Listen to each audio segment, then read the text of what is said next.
Hello साक्ष। Hello.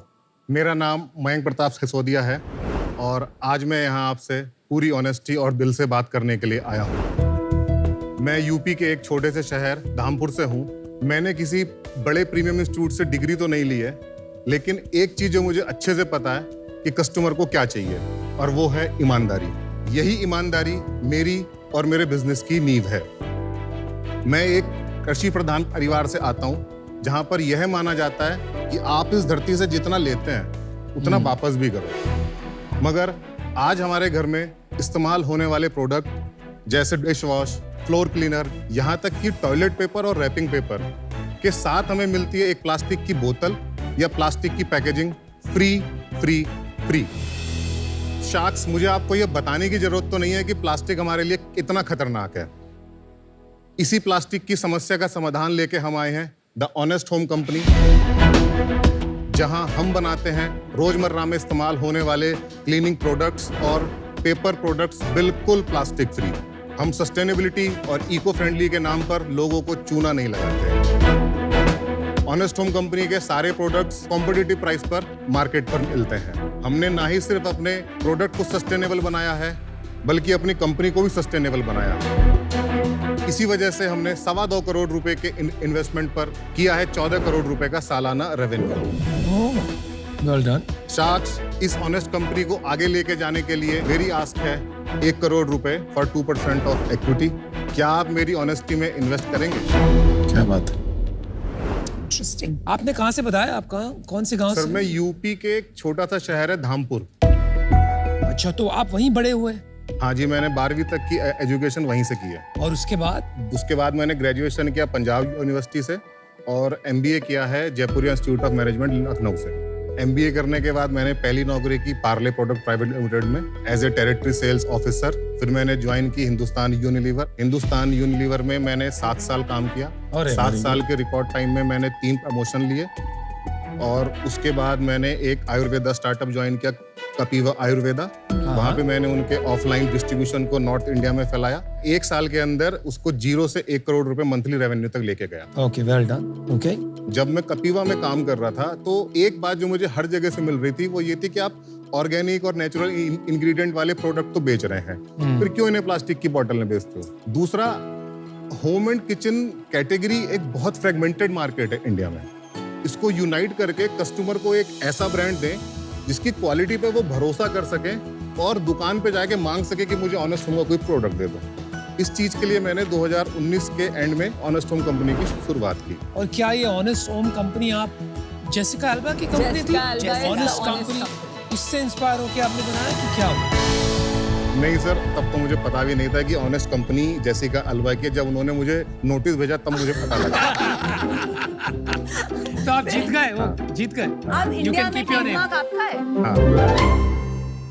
तो ये फेशियल टिश्यू जैसे आपने बनाया है, इसमें ये तो ऐसे ही डब्बे में टिश्यू आते हैं, इसमें क्या आपका स्पेशल है? मैं पहले पूरी बात बता देता हूँ सर।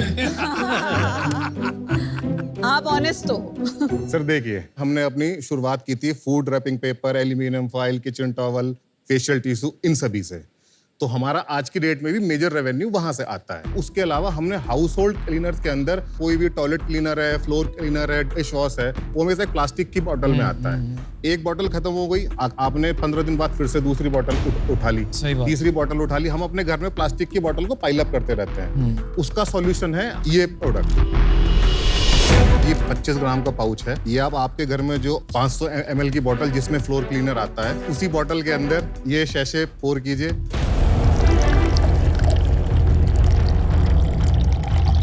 पानी डालिए और आपका फ्लोर क्लीनर तैयार है। 225 रुपए में 1 लीटर किसी भी एक ब्रांड का फ्लोर क्लीनर आता है।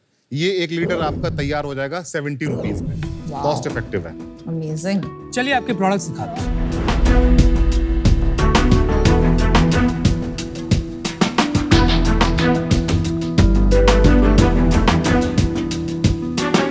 पैकेजिंग वगैरह तो अच्छी है भाई, मस्त है। क्लीन एस्थेटिक्स है, वाइब है, अच्छा है। ये जो आपका फ्लोर क्लीनर है जी, वो ऑर्गेनिक है, उसमें केमिकल्स नहीं है? इसमें केमिकल्स हैं। तो फिर ओनली पैकेजिंग प्लास्टिक फ्री कर रहा हूँ मैं।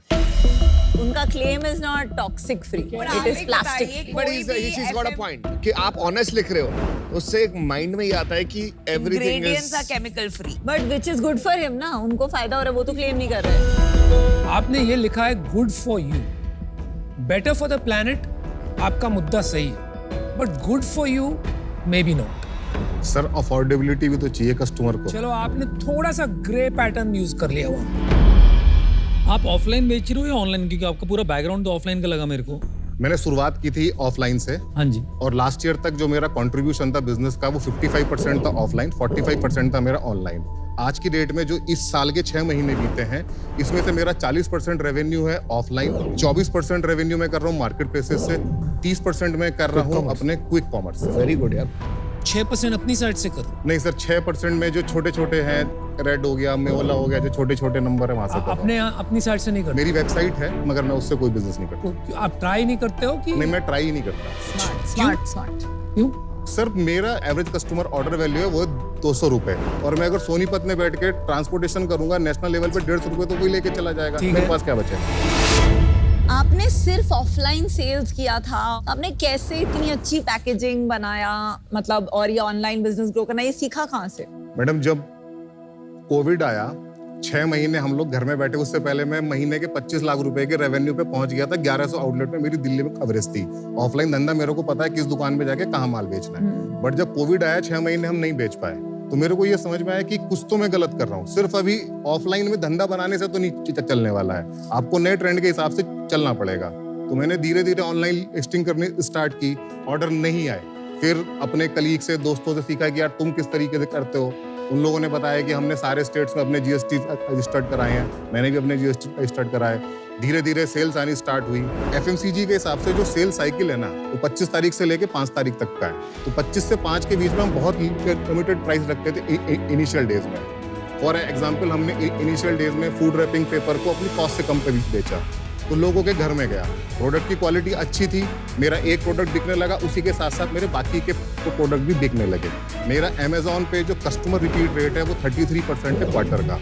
ब्लिंकिट पे एवरेज कस्टमर का रिपीट रेट रहता है 11 से 12%, मेरा है 16%। लास्ट ईयर का हमारा टर्नओवर है 13 करोड़ 80 लाख रुपए। अरे वाह। मेरे पहले साल का रेवेन्यू था 1.82, दूसरे साल का था 2.89, तीसरे साल का था 490, चौथे साल का हुआ 1380, और पिछले महीने का? पिछले महीने का है 1 करोड़ 42 लाख रुपए। बहुत अच्छा। अच्छा काम कर रहा इसमें है। मार्जिन स्ट्रक्चर क्या होता है? ऐसे बना रहे हो? बहुत कमोडिटाइज्ड मार्केट है ये। मैं अगर फूड रैपिंग पेपर की बात करता हूँ, 110 रुपए का हम बिल करते हैं दुकानदार को, 8% का उसको मार्जिन देते हैं, 8% का मेरा लॉजिस्टिक कॉस्ट चला जाता है, 15% हम उसमें ऑफलाइन में विजिबिलिटी में खर्च कर देते हैं। ब्रांडिंग। मेरे पास मोटा मोटी 24% के आसपास बच जाता है। ऑनलाइन की बात करता हूँ फूड रैपिंग पेपर की, 200 रुपए का हम कस्टमर को बेचते हैं, 56 से 60 रुपए के आसपास की मेरी कॉस्ट है, यानी कि 70 से 72% का मेरा इसमें ग्रॉस मार्जिन आता है। 18% इसमें अमेजोन का कमीशन है, 37% इसके अंदर अमेजोन और मेरे डिलीवरी चार्जेस लेके जाता है। मार्केटिंग में करता नहीं, मेरा AMS अकाउंट ही नहीं है। बाकी के जो बचे 14%, 17% वो मेरे पास बचते हैं। 14 करोड़ में आप कह रहे हो, जो आपने 14 करोड़ की जो बात की, उसमें पैसा बनाओगे? हाँ, पैसा बना कितना?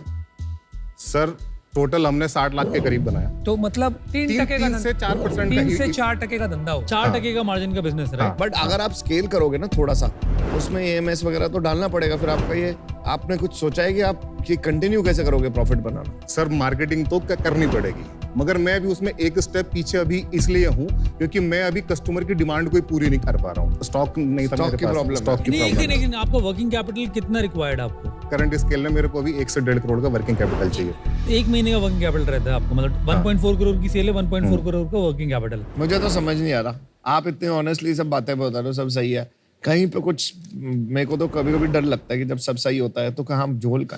सर बहुत सिंपल से प्रोडक्ट है, इसमें झोल करने वाली कोई बात ही नहीं है। नहीं, डेट मिल जाता है मेरे को, बस ये है कि मतलब डेट क्यों नहीं मिला, मैं पूरी बात बताता हूँ। जब कोविड का टाइम था उससे पहले मैं नौकरी कर रहा था, मेरे पास 2 लोन थे, एक मेरे घर का लोन था, एक मेरी गाड़ी का लोन था। मैं कोविड के बाद 3 से 4 महीने तक अपनी कार और घर की EMI मैं नहीं भर पाया, तो मेरे पे वो लगा हुआ है। जो मेरा सिविल स्कोर भी 700 से कुछ ऊपर आ गया, मगर वो जो उस समय DPDs लगे हुए हैं उसकी वजह से जब मैं कोलेटरल फ्री लोन लेने के लिए जाता हूँ, जब वो एंड पॉइंट पे वहां पे आगे देखते हैं तो वो मेरे को लोन देने से मना कर देते हैं। पर आपने बोला आपने 2 करोड़ उठाए है ना? मैंने टोटल इन्वेस्ट किया है 2 करोड़ 25 लाख रुपए अपने बिजनेस में, जिसमें मैंने अपनी खुद की फैक्ट्री भी लगाई है और 1 करोड़ 25 लाख रुपए मेरे खुद के हैं, 1 करोड़ रुपए मेरे 3 दोस्त हैं उनके हैं। वो 1 करोड़ जो दोस्तों से लिए उसके लिए इक्विटी कितनी दिया आपने? टोटल मिला के 80% कंपनी का मैं ओन करता हूँ, 20% मेरे उन 3 दोस्तों के पास। मुझे नहीं लगता है कि ये स्केल कर पाएगा just based on packaging mode, but 14 crores profitable business, fantastic, congratulations. I don't think it's for an investor because exit मिलना मुश्किल है स्केल के बगैर. I'm out for today. Wish you the best. Thank you ma'am. एक बात बताइए मैं जी। और आपने वीसी से बात की रेस करने के लिए? लगभग 80। डन। तो क्या हुआ भाई?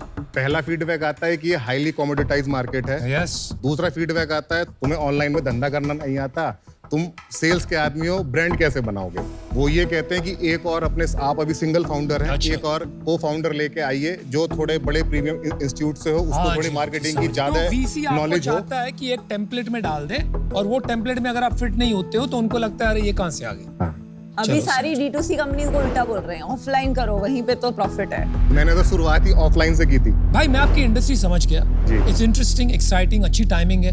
एक सवाल है सिर्फ, 3 साल में आपकी स्केल क्या होगी, प्रॉफिट क्या होगी और कैसे होगी? सर 3 का तो नहीं, मैं आपको 2 साल का प्लान 2 साल का बताता हूँ। बता दीजिए। नो अगले प्रॉब्लम। 2025 तक मेरा ये प्लान है कि मैं महीने के 7 से 8 करोड़ रुपए के नंबर कर रहा हूँ। मैं अभी सिर्फ दिल्ली NCR से 60 से 75 लाख रुपए के बीच का नंबर करता हूँ। मैं इसी सेम मॉडल को मैं बेंगलोर में एप्लीकेट करूंगा, मुंबई में एप्लीकेट करूंगा, तीसरा मैं पुणे में करूंगा और चौथा जयपुर और लखनऊ में करूंगा। इस मॉडल से मैं महीने के 3.5 से 4 करोड़ रुपए के रेवेन्यू पे जाऊंगा। ओके। और बाकी का जो बचता है उसमें से जो मैं अभी क्विक कॉमर्स में 2 बड़े प्लेटफॉर्म पे नहीं हूँ, ना मैं जेप्टो पे हूँ, ना मैं स्विगी इंस्टामार्ट पे उस हूँ। पे तो पहुंचा सकते हैं। उस पे हम जैसे ही मैं वहां पे जाऊंगा, तो जैसे मैंने ब्लिंकिट में इस साल के शुरुआत में स्टार्ट किया और अभी मैं महीने का 35 लाख रुपए का रेवेन्यू अकेले ब्लिंकिट से कर रहा हूँ। ब्लिंकिट सिर्फ नॉर्थ पार्ट ऑफ इंडिया में स्ट्रांग है, वेस्ट और साउथ में ब्लिंकिट स्ट्रांग नहीं है। ये इतनी मेरी समझ है। ठीक है, आपका बर्न कितना होगा ये टाइम पे, क्योंकि आपके खर्चे बढ़ने वाले हैं, उसके लिए लीडरशिप टीम चाहिए जी फंडिंग कितनी उठाओगे आप और बर्न कितना करोगे पर मंथ? सर 100 करोड़ के नंबर तक जाने के लिए मेरे को 6 से 8 करोड़ रुपए की फंडिंग चाहिए। और वो तो वर्किंग कैपिटल होगा ना। वो भी मुझे लगभग वर्किंग कैपिटल के लिए ही लेकिन चाहिए। मार्जिन तो आपको 3-4% ही है ना, ये सब खर्चे नहीं लेके, तो मार्जिन सर नेट प्रॉफिट जी आपने मान लिया कि लीडरशिप टीम और ब्रांडिंग की जरूरत है, तो वो तो वही मार्जिन से आएगा ना। तो मार्जिन एक्सपेंशन होना पड़ेगा तभी आएगा। आज मैं एक्सपेंशन नहीं हो सकता इसमें। बता रहा हूँ सर, होगा आपका 3-4% से 6% हो जाएगा, चलो ये मान ली जी। Right, but you are still at a very low level. आप ब्रांडिंग और लीडरशिप टीम कैसे अफोर्ड करोगे, ये नहीं सोचा अभी। चलिए, आपने बड़ा बढ़िया बिजनेस बनाया है, पता नहीं बड़ा ब्रांड बन सकता है कि नहीं, पर आपका अभी तक एग्जीक्यूशन अमेजिंग है, तो उस पे एक बेट लेके ऑफर देते हैं आपको। 1 crore for 4% and 1% royalty on sales जब तक मेरा 1.5 टाइम्स ऑफ इन्वेस्टमेंट नहीं रिकूप हो जाता है। Good offer. Thank you Vinita. बाकी शार्क्स को सुन लीजिए। देखो यार, मैं बंदे पे बैठ लेता हूँ तो आप बहुत ट्रस्टवर्दी लगे मेरे, तो आपकी ऑनेस्ट कंपनी मेरे को उतनी ऑनेस्ट लगी, तो मैं भी आपको एक ऑफर देता हूँ। मैं मैच कर रहा हूँ विनीता का ऑफर, नया ऑफर बनाते ही नहीं, आई will match her offer. Thank you Amit. 80 VCs के रिजेक्शन के बाद ऑलरेडी 2 शार्क्स के ऑफर्स आ गए। मुझे भी 100 से ज्यादा वीसी ने रिजेक्ट किया था। मुझे ऐसे लोग Amazing. बहुत पसंद है जो 80 बार जाके रिजेक्शन खा सकते हैं। अमेजिंग। चाहते क्या हो मेरे दोस्त, रॉयल्टी देना नहीं चाहते हो कि इक्विटी कम देना चाहते हो? इक्विटी थोड़ी कम देना चाहता हूँ। और एक बात याद रखना, आपने 1 करोड़ रुपया रेज किया 20% दे के। सर तब कंपनी स्टार्ट भी नहीं हुई थी, डे 1 से वो लोग मेरे साथ हैं, तो उनका वैल्यू वो अलग है। चलो आपको 1 करोड़ देते हैं for 3%, but royalty at 1% until I make 2x. आप मैच करेंगे sir offer? I will match Anupam's offer. Ma'am आप मतलब I can come with Anupam if he is okay with that. That's cool. So साथ में कर सकते हैं। सर बड़े कंफ्यूजिंग डील्स हैं। जो रीजन विनीता ने बोला आपने इन्वेस्ट करने के लिए +1, जो अमित ने बोला उसमें भी +1, सेम रीजन है। तो मैं आपको एक ऑफर देता हूँ, अनुपम का ऑफर प्लस प्लस 1%। नहीं plus Plus 1 crore. Same offer. आप सारे क्यों नहीं आ सकते? एक ऑफर हो सकता है, मैं कोशिश करता हूँ। 2 करोड़ जी। तो आपकी वर्किंग कैपिटल प्रॉब्लम एड्रेस्ड। आपको कोई और 80 VC रिजेक्ट नहीं करेगा, घुसने नहीं देंगे दरवाजे। Right, 50 lakhs each, 2 crores for 8%। और आपका रॉयल्टी जो हमने कहा वही रखेंगे। जब हमारा 2x हो गया, royalty goes up। That's our offer if they all agree। मैं सोलो जाना चाह रहा हूँ। चलिए उनको सोलो जाने दीजिए, फिर हम 3 जी। आपको वो ऑफर देते हैं आप 6%, रिवाइज कर लो, 1.5 crores। आप 3% पे वो नहीं आएंगे। मयंक थोड़ा दोनों तरफ से सोचो। आपको वैल्यूएशन लगाने की यार जरूरत नहीं है, यू हैव दैट लग्जरी। आपको सिर्फ ये सोचना है कि हमारी इंसेंटिव कैसी बनी रहेगी। अभी चिंदीगिरी करने लगे हम, then we are not going to be part of one team। Simple है, यहाँ पर 3 लोग हैं, यहाँ पर एक जना जिसका अकेले का 1 करोड़ लगा है वो ज्यादा ध्यान देगा। जितने भी मैंने लास्ट सीजन में इन्वेस्ट किए, मैंने सबके साथ बहुत घंटों लगाए हैं। आपको ज्यादा टाइम चाहिए कि ज्यादा ग्रोथ चाहिए? आप कंपनीज को देखो कि किसकी ज्यादा सारी ग्रो कर गई मेरी कंपनी, सारी 3x हमारी भी ग्रो करी है यार। आपका रॉयल्टी वाला भी है। एक काम करते हैं, आपकी इन्होंने 2 करोड़ की रॉयल्टी मांगी, मैं 1.5 करोड़ की कर देता हूँ। 2 मिनट सोच के आ जाओ, अभी आराम हड़बड़ी से हो मत जाओ, कर। प्रेशर मत लो।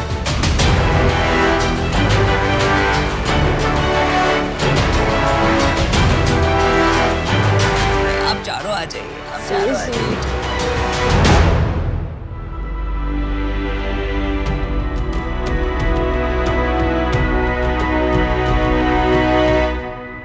बताइए मयंक जी, क्या डिसाइड किया आपने?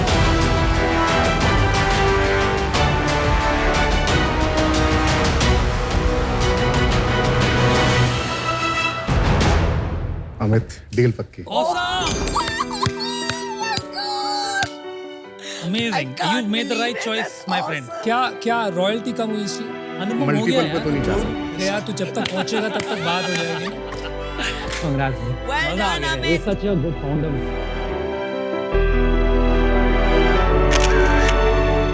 A good one। पैथेटिक।